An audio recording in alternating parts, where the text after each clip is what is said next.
What is going on, everyone? Now that we've had 24 hours to digest the Houston Texans 20-13 victory over the New Orleans Saints, the Texans are now 3-3 on the year, have already matched last year's win total, and are entering the bye week at 500. I am so proud of this young Houston Texans team, and this was a big win against the New Orleans Saints. I wasn't at the game. I was at the tailgate, though. Shout out to the Nuff Said tailgaters. And I've said this almost every single home game. It was the most packed I've seen the NRG parking lot. The atmosphere was insane. So many Saints fans, so many Houston Texans fans. The love of football is back in the city of Houston, ladies and gentlemen. And you could have not gone into the bye week on a 2-game losing streak and still have hope for this season. The Houston Texans, after a disappointing loss last week against the Atlanta Falcons, bounce back, and against a 3-2 New Orleans Saints team, they handle business. They defend H-Town. Once this bye week is done and this team is fully healthy, you get back Juice Scruggs, you get back Tank Dell, maybe we get back Derek Stingley sooner rather than later. Who is going to stop us? Man, welcome everyone to the 713 Houston Sportcast. I am your host, Ruben Calvillo. I drop daily Houston Texans content, win, lose, or draw. So make sure you guys are following me on my Twitter, Instagram, or TikTok. And if you guys are new here to the channel, welcome. Just hit 8K subscribers, trying to hit 9K by week 9 or 10. And if you were a part of yesterday's live stream, we reacted to the game. Thank y'all so much for being there. We're going to do the same thing next week against the Carolina Panthers. Now, as we start with the offense, rookie quarterback C.J. Stroud had a solid game. Didn't light up the stat sheet like he's used to doing. He was 13 of 27, 199 yards, 2 touchdowns, 1 interception, his first of his young NFL career, ended with a quarterback rating of an 82.2, and was also sacked twice yesterday versus the Saints. The first sacks allowed in the past 3 weeks by this Houston Texans O-line. And when you go back to that interception from C.J. Stroud, everyone was wondering when he was going to throw his first INT, where he gets picked off by a Saints linebacker. And what is crazy is that it immediately gets fumbled. Shout out to Nico Collins for the heads-up play. But it goes back to that Andrew Beck crazy touchdown. That stuff usually happens against the Houston Texans, not for them. And then to see C.J. Stroud immediately go on a scoring drive where he finds tight end Dalton Schultz in the red zone, man, that just brought joy to my heart. Seeing he throws his first INT, but I'm going to stay calm. I'm going to stay collective. Next play, next drive. And C.J. Stroud, he does not look like a rookie. He really doesn't. He looked like he is in his 4th and 5th year. The legend of C.J. Stroud continues, and he has to be your front runner for Offensive Rookie of the Year. I am just excited to see how C.J. Stroud plays after the bye week. Your rushing attack, we have to have a conversation. The Devin Singletary show yesterday that he should be the Houston Texans starter running back going forward. Him and Dameon Pierce split carries. Well, Dameon Pierce had one more. It went 13-12. Dameon Pierce, 13 carries, 34 rushing yards, 2.6 yards a carry. Another tough day for 31. Devin Singletary, 12 rushes, 58 yards, 4.8 yards a carry. The running game looked better when Devin Singletary got the ball.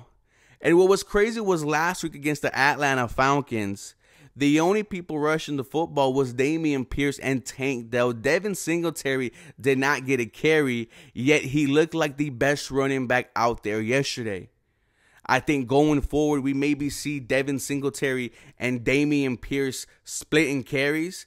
And I go back to when I was on the Texans Fan Battle podcast, and Crenshaw actually had a hot take and say that he sees Devin Singletary being the leading rusher at the end of the season. Well, if he keeps on splitting carries with Dameon Pierce and he keeps on averaging that 4.8 yards a carry, Maybe we see Devin Singletary have himself a couple of nice games. But very interesting to see how this running game has played out so far this season. You would have thought Dameon Pierce would be the main reason why this Houston Texans offense is successful.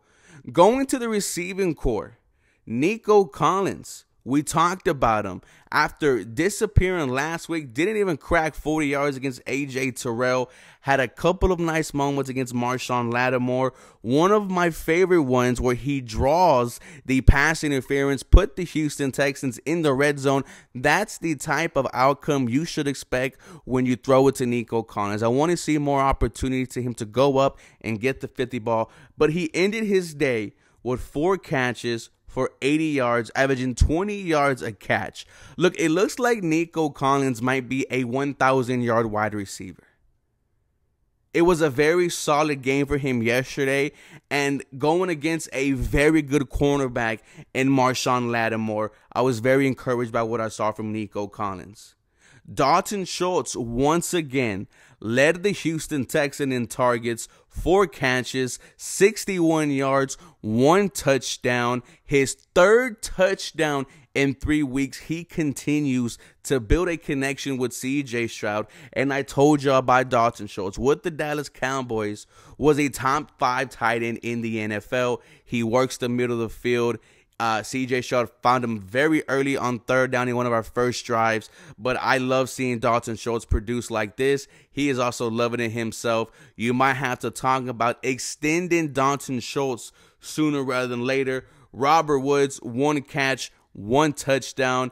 It was 3rd and 6, I believe. Once again, Robert Woods comes up clutch on key important moments. Noah Brown, 2 catches for 37 yards, also draws a big pass interference call towards the end of the game to extend the Houston Texans drive, taking some time off the clock. The offense did their thing. There were some red zone concerns coming into this game, and the Houston Texans offense answered that with a touchdown to Dalton Schultz, a touchdown to Robert Woods. I just need to see how the running game goes forward. Are you going to continue to split carries between Devin Singletary and Dameon Pierce? I think you have to. 4.8 yards a carry compared to 2.6. That is a huge difference. And the running game did look better when Devin Singletary was running the ball. So I just want to see how it goes moving forward after the bye week. But overall, I give the Houston Texans offense performance a B grade. It was this Houston Texans defense that I was really impressed with. The bend, don't break mentality on full display. They hold off a marching New Orleans Saints team. They were trying to tie the game at the very end. And it was cornerback Steven Nelson who came up with the game-ending interception. But Steven Nelson, he was having himself an up-and-down game. Gets beat by Shaheed in the first quarter for a touchdown, then gets mossed in the second half by Shaheed, a deep ball that was underthrown by Steven Nelson. He should have had a first INT there, but just doesn't win the matchup. It goes back to what I was saying about C.J. Stroud. I make a mistake. I'm not always going to be locked down. I'm not always going to be perfect. But when there is a big moment, I need to make sure that I win the matchup. And that is exactly what Steven Nelson did. Shout out to number 21. Continues to really impress in this Houston Texans secondary. Looking for a bounce back game in 2 weeks against the Carolina Panthers. Blake Cashman deserves a game ball. 15 total tackles, 9 solo, 2 tackles for loss, 2 pass defense. Blake Cashman might be our best linebacker in coverage. He just needs to stay healthy. There was also some pressure on Derek Carr. There wasn't any last week against Desmond Ridder. And we saw how when you put pressure on the quarterback, they make mistakes. There was overthrows. There was underthrows by Derek Carr whenever he had a Houston Texans defender in his face. Defensive tackle Sheldon Rankins gets a sack, and then he gets sacked again, split by Malik Collins and Jonathan Grenard. No Will Anderson Jr. sack, but that is okay, man. He was a force in the run game. And the New Orleans Saints, they had an offensive drive deep in Houston Texans territory. And it was Will Anderson Jr. who ended that drive, forced a 3-and-out. They tried to run a screen on 3rd and long to Alvin Kamara. He is in the passing lane with his arms up, messing up Derek Carr's vision. Pass gets incomplete. The sacks are going to come, ladies and gentlemen. Trust me. Jerry Hughes was wreaking some havoc in the backfield. Should have had some holding calls called for him. I don't know what the refs were looking at, but Trevor Penning, the young offensive tackle for the Saints, was having a very hard time. Shaq Griffin had some, good moments. The wide receivers from the Saints, they didn't really do you dirty, right? I mean, Chris Olave almost had 100 yards, but you would have thought he would have went off. Rashid Shaheed had those two, deep passes. Taysom Hill, 7 catches, 49 yards, a career-high in catches. That is crazy. Michael Thomas was kind of a no-show, 5 catches, 45 yards. It was a bend-don't-break. You didn't shut down the New Orleans Saints. Derek Carr still had 300 yards passing, but in key moments, this Houston Texans defense rose up, and at the end of the day, you are victorious, 20-13 over the New Orleans Saints. You are 3-3 as you head into the bye. No one expected you to be in this situation. Do I smell playoffs? That is going to be another video for another day. Man, thank you guys so much for watching today's video, being a part of yesterday's live stream. Go Houston Texans. Y'all have a very blessed day.